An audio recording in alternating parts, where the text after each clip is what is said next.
notre star à nous, Guillaume Meurice. Oui, alors écoutez, on parle élection, programme, gens qui confondent leur belle-mère avec leur lapin. Mais on oublie trop souvent qu'en ce moment même, au Palais de Tokyo, un homme couve des œufs. Ça, on l'oublie beaucoup trop souvent. Il s'agit d'un artiste, Abraham Poincheval, le bien nommé, qui a effectivement voulu se mettre dans la situation d'une poule. Alors, il a commencé la semaine dernière. Il va rester enfermé dans un cube de verre pendant plus de 20 jours, 24 heures sur 24, avec comme seule occupation rien, en fait, à part être assis sur un récipient avec des œufs. Voilà, il a fait plein de choses. Il était dans un caillou, il était dans un ours. C'est un récidiviste. Attention. À signaler également. Expliquer à Sugar Sammy, tout ça est vrai. Tout ça est vrai. Non, mais c'est important. C'est pas. Alors, c'était pas dans le journal de Montréal que vous êtes allé chercher. Non, c'est la France. Performance artistique. Ce n'est pas une fake news. Alors, à signaler que son père, c'est un célèbre artiste aussi, Christian Poincheval, qui lui a inventé la pilule qui transforme les odeurs de flatulence en odeurs de rose. Donc, on a affaire vraiment à une famille multitalent. Je dirais, on a hâte d'avoir la suite, puisqu'Abraham a également des enfants. D'ailleurs, des enfants, il y en avait au Palais de Tokyo où je me suis rendu. Qu'est-ce qu'ils pensaient de l'œuvre ? Moi, je trouve ça un peu bizarre de voir quelqu'un en train de couver des œufs. Ouais. Ça me viendrait pas à l'esprit. Alors, en plus, rester enfermé, moi je suis resté juste enfermé 2 heures dans les toilettes, j'ai déjà craqué. C'était pour une performance artistique aussi ? Non, pour une diarrhée. Ah oui, non, moi, c'est moins artistique.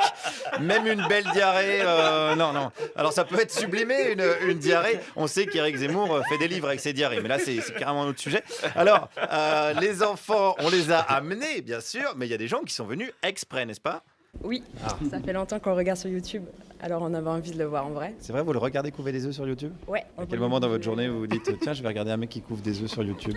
C'est pas évident. Non, c'est pas évident comme vie. C'est vrai que le principal allié d'Abraham, finalement, c'est le chômage en fait. D'ailleurs, François Hollande s'y est pas trompé. Il lui a rendu visite il y a quelques jours. Il a atteint un niveau de je sais plus quoi foutre de ma vie assez abyssal, François.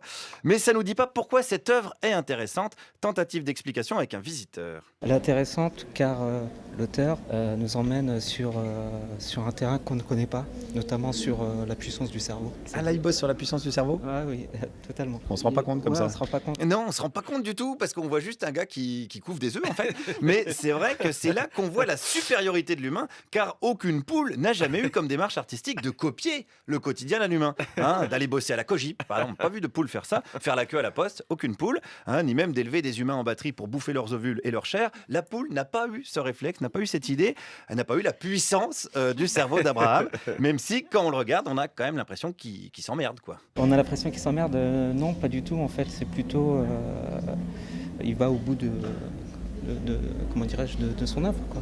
Essayer de faire pondre des œufs. Ah non, attention, il les couve. Ouais. Ah, les couves, pardon.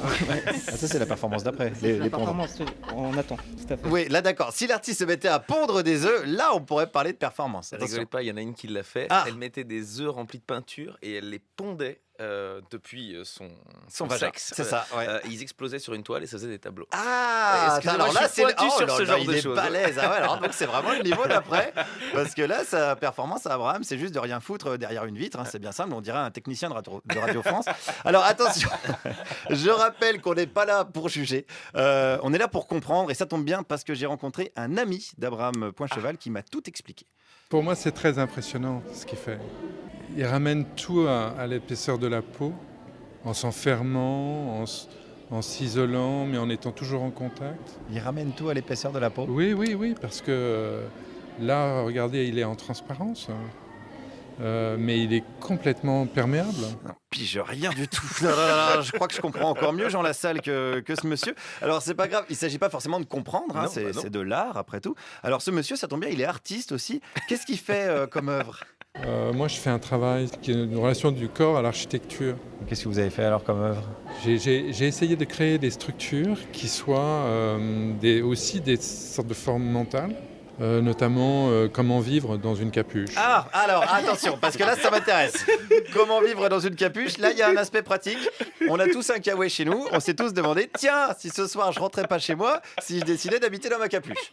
Ok ? En matière de fiscalité, c'est plus pratique. Il n'y a pas de taxe d'habitation capuche, on le sait. Alors on continue avec lui. Explication.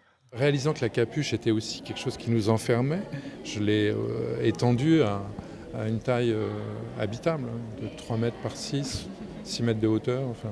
C'est une tente alors du coup ? C'est devenu une tente et la structure pour la faire tenir, c'est les structures des arcs-boutants des cathédrales. Donc. Vous avez vécu dans une tente, vous avez fait du camping ? en quelque sorte. Ah, mais en fait, il y a plein d'artistes contemporains à Palavas-les-Flots tous les étés. Probablement. Ben oui, c'est ça qui est chouette avec l'art. Il se peut très bien que vous en fassiez sans le savoir. Et inversement, hein, la campagne de Fillon, si ça se trouve, c'est un happening sur le thème de l'indécence. D'ailleurs, en parlant de ça, la culture, c'est joli dans les programmes, mais c'est comme les œufs d'Abraham. Bien souvent, une fois élus, ils s'assoient tous dessus. Merci Guillaume Meurice, avec à la technique Maxime Ingrand.